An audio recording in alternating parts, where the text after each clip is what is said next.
something weird, and it don't look good. Who you gonna call?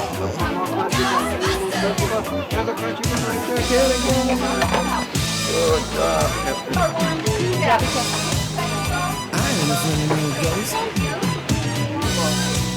Around this place. I ain't afraid of no ghost. Open your bag. Put them in your bag. We'll put them in your bag.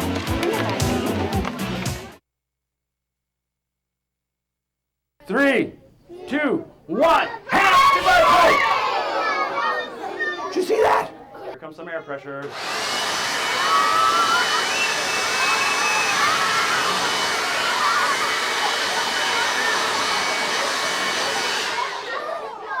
Come on, girls. Let's roll up all this toilet paper. 3, 2, 1. Happy birthday! Birthday! Whoa, good job. Give me 5. Let's have a hand for Gavin. This is what we call a log drum or a slit drum. Okay, it has 2 names. And an instrument like this was very popular in New Zealand. And then a little bit closer to home, if you trace back your history and study of the Mayans and the Aztec civilizations, you find the same drum, a horizontally split log drum. And that got me thinking, wow, the world is connected by a drum, believe it or not. Because it's the one thing that we all can relate to as a language. It doesn't matter if you speak English, French, German, Hungarian, Scottish. It doesn't matter when it comes to rhythm, because it's about sound. Swing for bananas like a monkey, or scratch like a bear. The elephant sneezed. No, the elephant sneezed. So when the elephant sneezes, what's it do? It goes, right? So everyone do that. Go, okay. And when the elephant did that, guess what? Out went the ladybug. And it still doesn't find any place to sleep.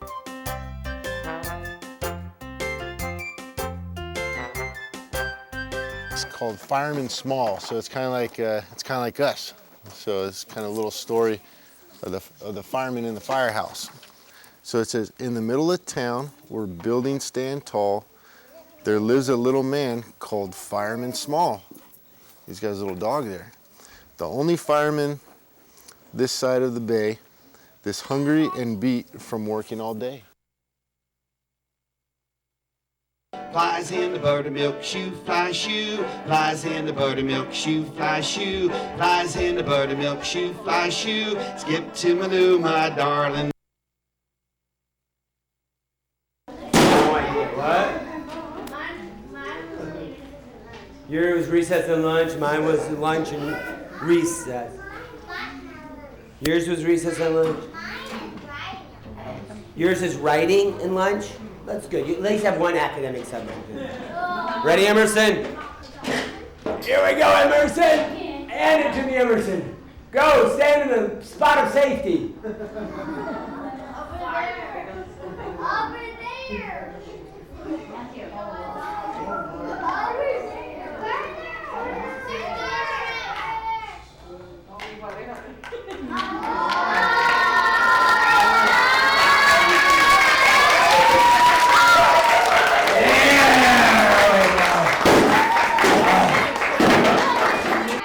Slice the bowling ball in half. Here we go. Are you guys ready for this? Bowling ball, hatchet, domain. Now listen to me very carefully. This bowling ball could give me a bruise or a hematoma. This could give me a cut or laceration. This could become a delicious biscuit at any second. I love a delicious biscuit. I say 1, 2, 3. Everybody yells juggle. 1, 2, 3.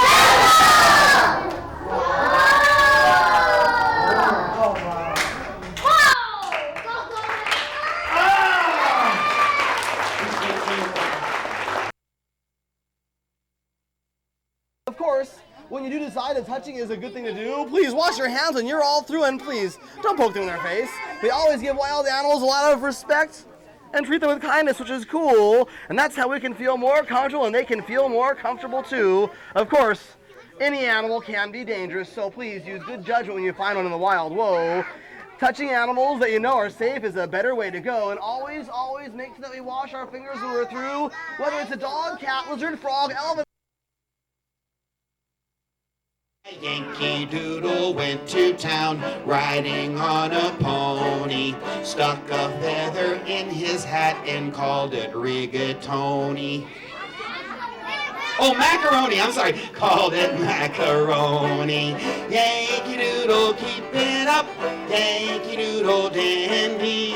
Mind the music and the step, and bring me some more candy.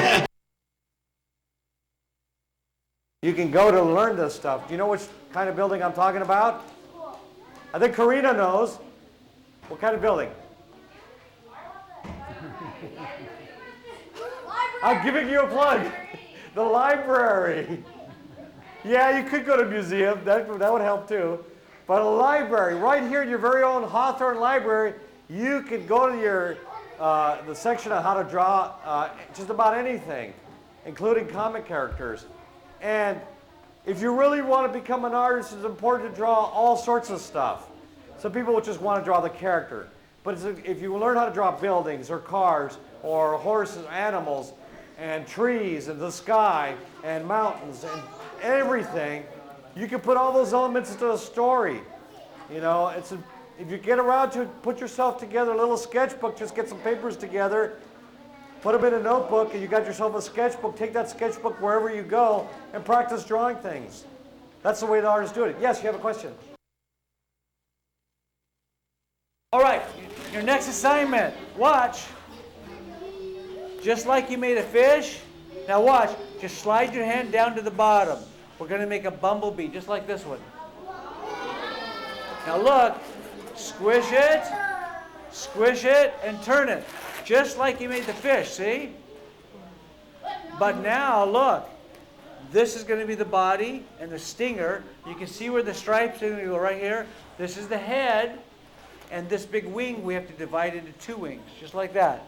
So all you do is find the top, bring it down, pinch it. Don't be afraid of the balloons. They're very strong. Pinch it and turn it. And turn the wings 3 times. And then you should have a bee if you did it right. Here is the eyes. And I pretend this is the nose. So I put an eye on one side and an eye on the other side. You can make eyes any way you want to, and a smiley face. If you make it mean, that's okay. It can be a mean bee.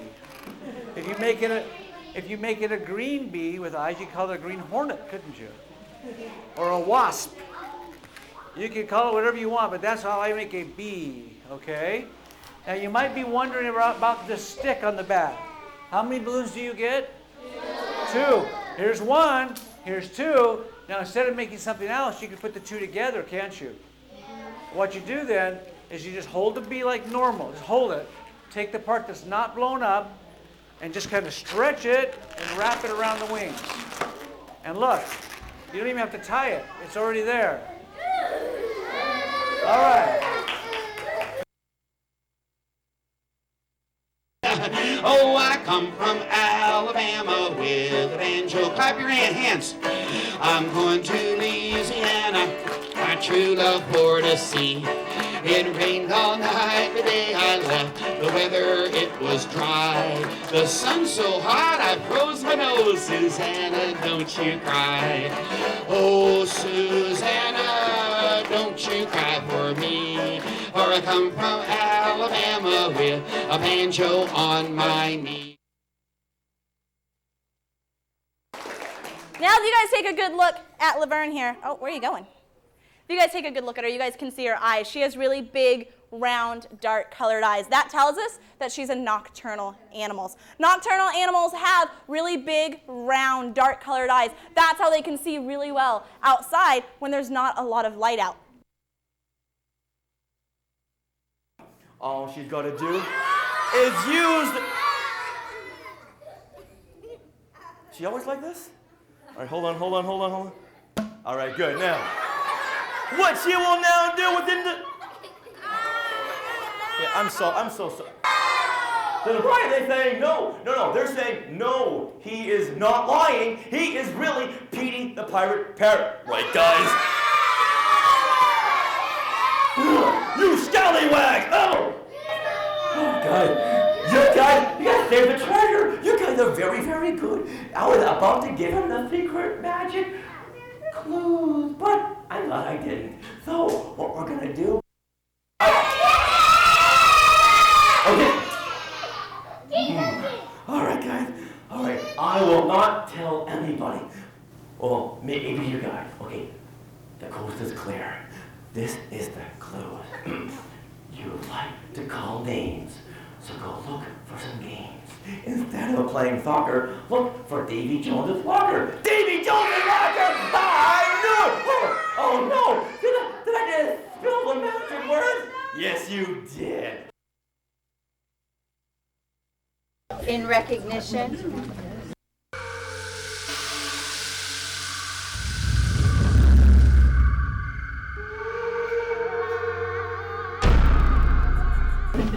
Once there was a little girl who loved the world.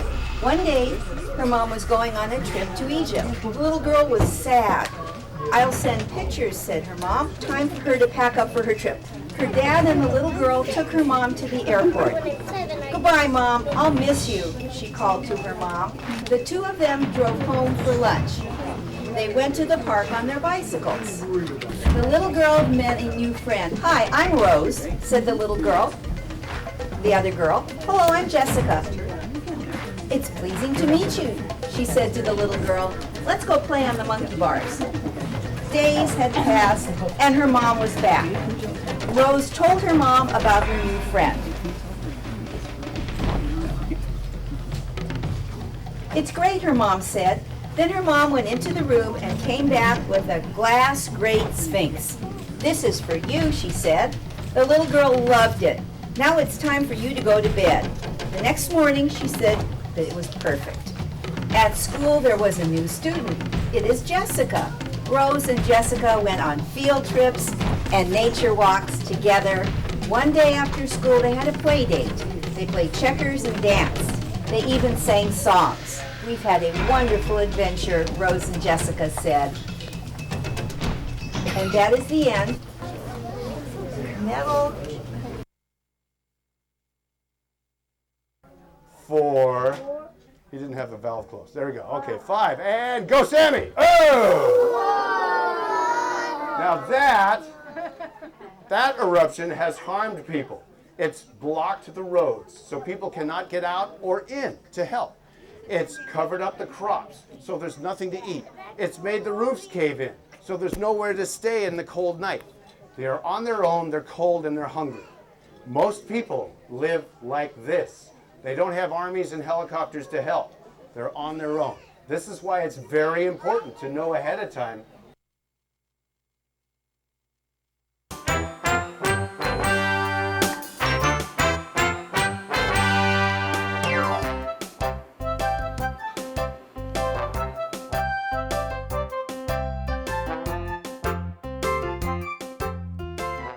Two pilgrim brothers sang as they walked down the path together.